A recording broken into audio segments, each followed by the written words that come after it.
Hi, I'm Naomi Eklund with Infinite Yes. And I wanted to talk a little bit today about some of the metaphysical aspects of what is going on in the world. Um, you know, some people might even say that we're at Ragnarok or getting there, which in a way isn't necessarily wrong. I know some people are talking about end times, and you know, we can always talk about end times because the reality is that nobody knows when the end is near. Um, and for all of us, since life here is transitory and chaotic, it could be come and go at any time, right? Any of us could leave the planet at any time.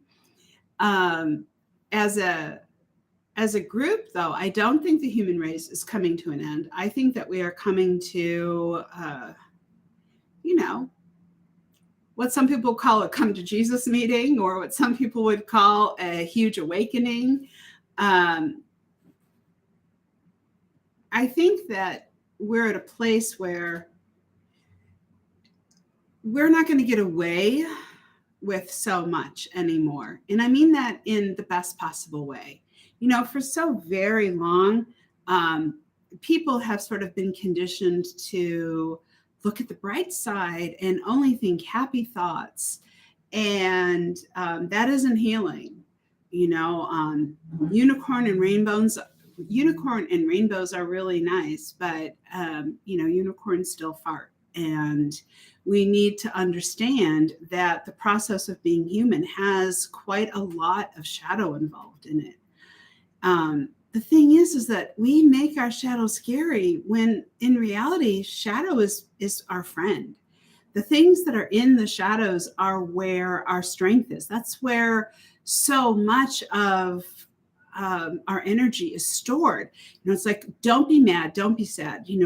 So many of us, I don't want to say all of us, so many of us grew up with this whole idea of be a good girl or boy, don't get angry. It's so naughty. Don't disagree with the parents. I loved Robin Williams because he just always said whatever was on his mind.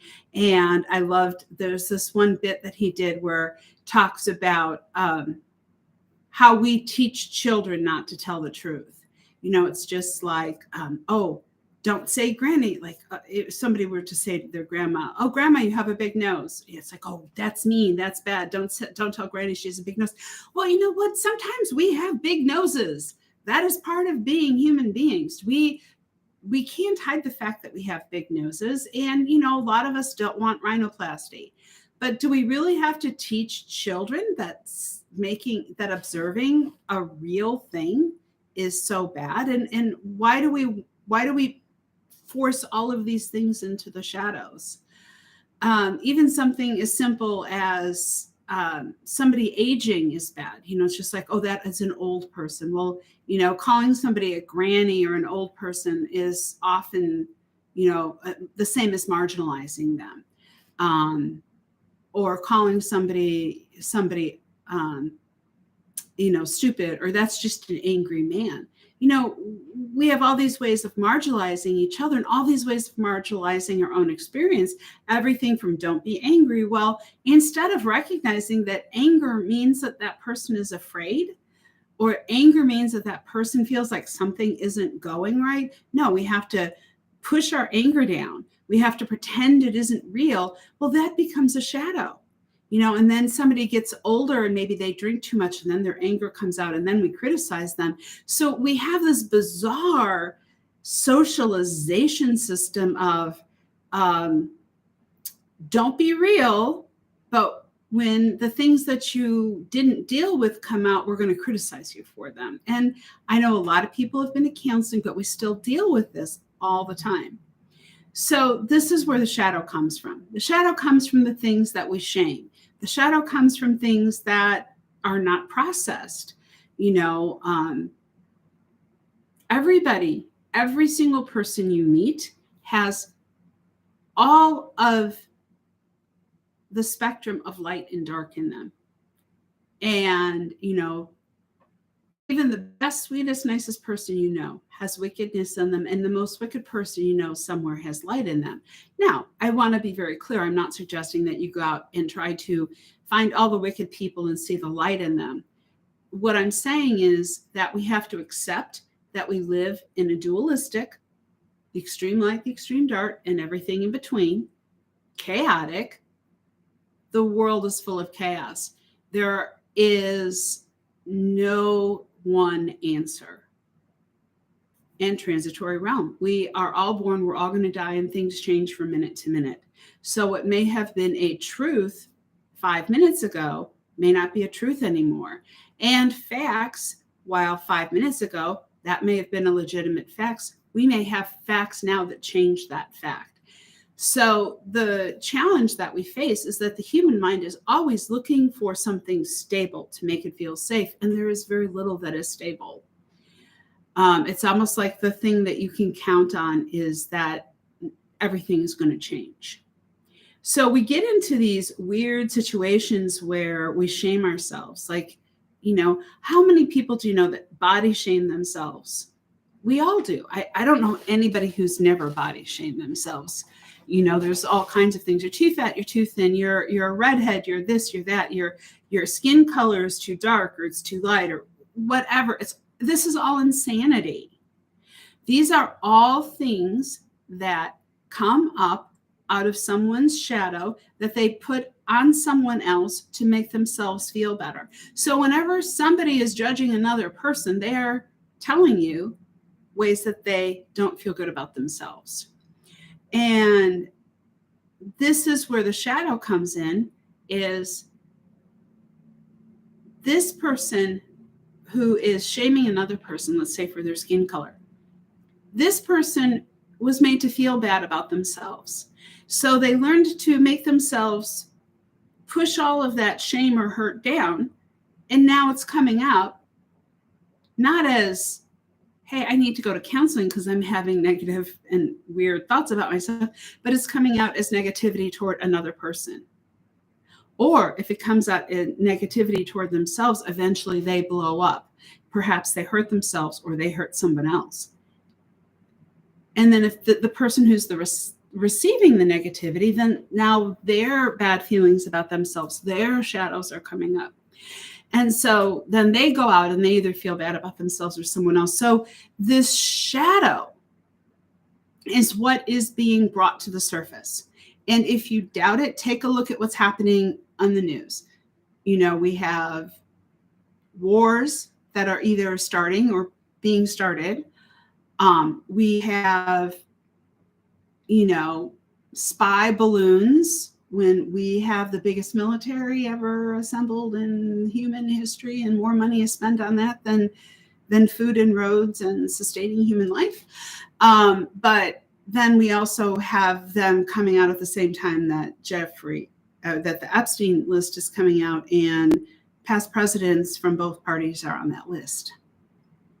So no wonder, human beings are in this place of,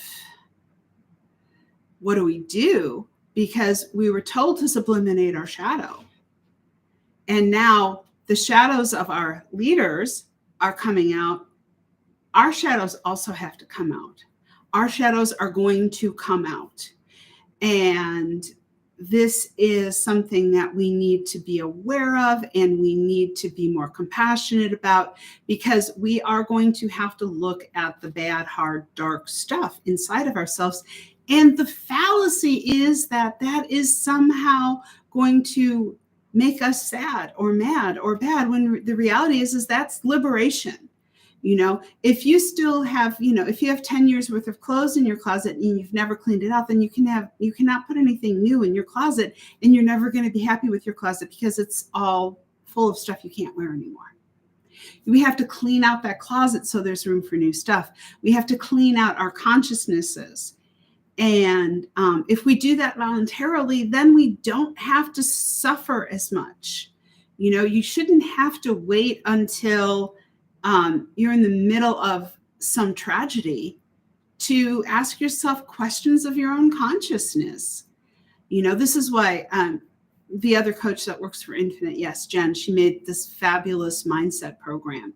And one of the things I love about it, it's one of my favorite mindset classes that I've ever seen, is that she in very plain, straightforward language, encourages you to do the work and the journaling to understand what's in your consciousness and how to move that to another place. I think we've been done a huge miss and just a very bad service by pretending that we're all supposed to, walk around with love and light. Yeah, love and light is a part of who we are, and love and light may be the choice. But to pretend that we don't have to go into our shadow and be our own shaman and sit in our own muck and mire and clean it out, well, that's how we're in such a mess. We all have to clean our own stables, so to speak. And, we may not have created the problem. I didn't do the things to me that gave me the emotional trauma that I have, but it's still mine. I still have to go clean it out.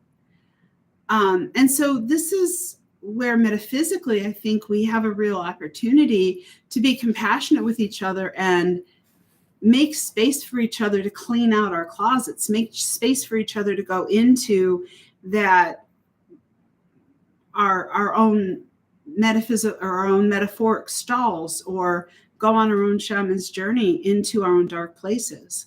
And one of the challenges that we're facing right now, metaphysically speaking, is that everybody is distracted. Here's your screen. Don't pay attention to what's really going on. You don't have to cope with what you're really feeling. You should drink more alcohol, or you should, binge watch a show. I love binge watching a good show, but that is not a replacement for doing your inner work and cleaning out the trauma and the shadow so that you can really use that energy and really come into the light. There's a big difference between what I call putting frosting on a crap cake and actually going in and making the cake with good ingredients. And if you're hiding from yourself, if you're hiding from your own fears, and you're hiding from your shame, and you're hiding from your shadow, you are cheating yourself, because there is so much there that you can learn from, grow from, and so much energy there for all of us to recover. So my name is Naomi Eklund. I'm going to be coming on here streaming live more. My website is infiniteyes.co. We have a lot of classes there, and we're building a library there for you to have more tools so that walking through your shadow isn't so scary. Your shadow is part of you. It's just like we all may have that drawer or that room or that basement that we close off and we don't clean out, but that doesn't mean that it isn't there sort of nagging at the back of our mind. Clean it out already. Clean yourself out from a energetic, emotional standpoint so that you don't get triggered when somebody says something that bothers you, so that you're not the person walking around saying mean things, so that you're able to live and move more freely, and you're less and less vulnerable to all of these scary things that are going on in the world. From a metaphysical point of view, until you can go in and face your own shadow, you are contributing to the darkness and the shadow in the world around you. And as long as you are contributing to the darkness in the world around you, you are the problem. Our politicians would not be getting away with the stuff that they're getting away with if we weren't all afraid of looking at our own darkness. They are a reflection of what we have allowed and enabled in ourselves. So we have to do better. The question is, maybe I can't change what's happening in DC, but I can change what's happening in me.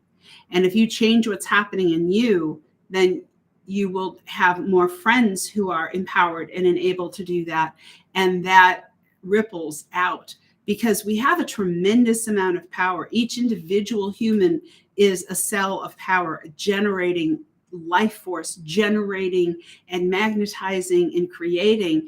And if you are giving up your power, if you're giving away your power, then you're cheating yourself. Stop cheating yourself. And there's nothing that's scary inside, even if you've done what you think is terrible stuff, you did it. It's not like you don't know that you did it. Or if terrible stuff was done to you, pretending it wasn't done doesn't help you, because somewhere inside you still know it's real. So that's my first, this is my first live on YouTube. That's my first volley into something for you to think about to help yourself. As you can see back here, I wrote a book called Building Bridges Through Personality. It helps you understand the Enneagram, and the Enneagram helps you understand yourself. All of these things help you understand yourself if you are willing to understand yourself. And that's how you claim your power. That's how you claim your birthright of being a whole person. In my opinion, healing means being whole. That means that there's nothing about you that you don't embrace. You have to heal all of the parts of you. So I will talk again. There's a lot more to talk about. I don't think this is the end of the human race, but I do think that this is the end of an era where we can get away with abusing ourselves, our children, and others by subliminating and suppressing healthy emotional flow and range. Thank you.